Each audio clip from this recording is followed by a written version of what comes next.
ভারতীয় ক্রিকেটে এখন যেন সাফল্যের ঝড়। কোচ হিসেবে দায়িত্ব নেওয়ার পর থেকেই একের পর এক ট্রফি জিতে দলকে নতুন উচ্চতায় নিয়ে গেছেন গৌতম গম্ভীর। আইসিসির বড় দুটি সাদা বলের ট্রফি জয়ের মাধ্যমে ইতিহাসও গড়েছেন তিনি। কিন্তু ঠিক এই সময়ই সতর্কবার্তা দিলেন ভারতের সাবেক অধিনায়ক সৌরভ গাঙ্গুলি। তার মতে এত সাফল্যের পরও গম্ভীরের আসল পরীক্ষা এখনও বাকি। সামনে রয়েছে বড় এক চ্যালেঞ্জ, যেখানে প্রমাণ করতে হবে তার কোচিং দক্ষতার আসল শক্তি। তাহলে কোন সেই পরীক্ষা, আর কেন এত বড় প্রত্যাশা ভারতের নতুন কোচকে ঘিরে? চলুন জেনে নেই বিস্তারিত। ভারতীয় ক্রিকেটে নতুন এক সফল অধ্যায় শুরু হয়েছে কোচ গৌতম গম্ভীরের হাত ধরে।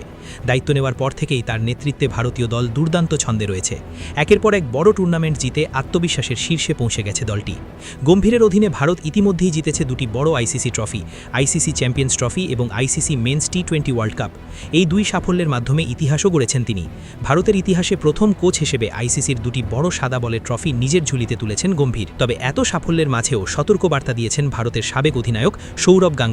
তার মতে গম্ভীরের সামনে সবচেয়ে বড় পরীক্ষা এখনও অপেক্ষা করছে। এক সাক্ষাৎকারে গাঙ্গুলি বলেন, সাদা বলের ক্রিকেটে গম্ভীরের প্রকৃত মূল্যায়ন হবে বড় বিশ্বমঞ্চে, বিশেষ করে যখন দলকে কঠিন কন্ডিশনে খেলতে হবে।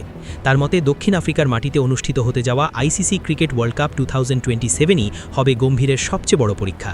কারণ দক্ষিণ আফ্রিকার কন্ডিশন সবসময়ই কঠিন, সেখানে পেস ও বাউন্স বেশি থাকে, যা অনেক দলের জন্য বড় চ্যালেঞ্জ তৈরি করে। তবে তিনি এটাও বিশ্বাস করেন যে বর্তমান ভারতীয় দল যথেষ্ট শক্তিশালী এবং সঠিক পরিকল্পনা থাকলে বড় সাফল্য পাওয়া সম্ভব। এই বিশ্বকাপ ভারতের জন্য আরও একটি কারণে গুরুত্বপূর্ণ, কারণ এটি হয়তো শেষ বিশ্বকাপ হতে পারে ভারতের দুই কিংবদন্তি ব্যাটার বিরাট কোহলি এবং রোহিত শর্মার জন্য। এই দুই তারকা বহু বছর ধরে ভারতীয় ক্রিকেটকে নেতৃত্ব দিয়েছেন এবং অসংখ্য ম্যাচে দলের জয়ে গুরুত্বপূর্ণ ভূমিকা রেখেছেন। তাই তাদের জন্য এই বিশ্বকাপ জয় করা শুধু একটি ট্রফি জেতা নয়, বরং কেরিয়ারের পরিপূর্ণ সমাপ্তি হিসেবেও দেখা হবে। এর আগে একটি বড় টুর্নামেন্টে শিরোপার খুব কাছাকাছি গিয়েও ব্যর্থ হয়েছিল ভারত। পুরো টুর্নামেন্টে দুর্দান্ত খেলেও ফাইনালে শক্তিশালী অস্ট্রেলিয়ার কাছে হেরে স্বপ্নভঙ্গ হয়েছিল ভারতের।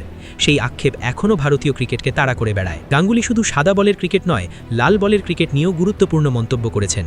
তার মতে টেস্ট ক্রিকেটে ভারতের আরও উন্নতি করা প্রয়োজন। সব মিলিয়ে সমালোচনা করলেও গম্ভীরের উপর আস্থা রাখছেন গাঙ্গুলি।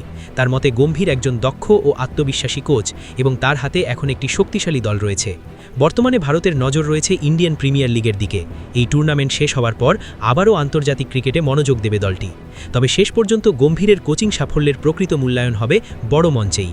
যদি দক্ষিণ আফ্রিকার মাটিতে বিশ্বকাপ জিততে পারে ভারত, তাহলে নিঃসন্দেহে ইতিহাসে সফল কোচ হিসেবে নিজের নাম স্থায়ীভাবে লিখে ফেলবেন গৌতম গম্ভীর।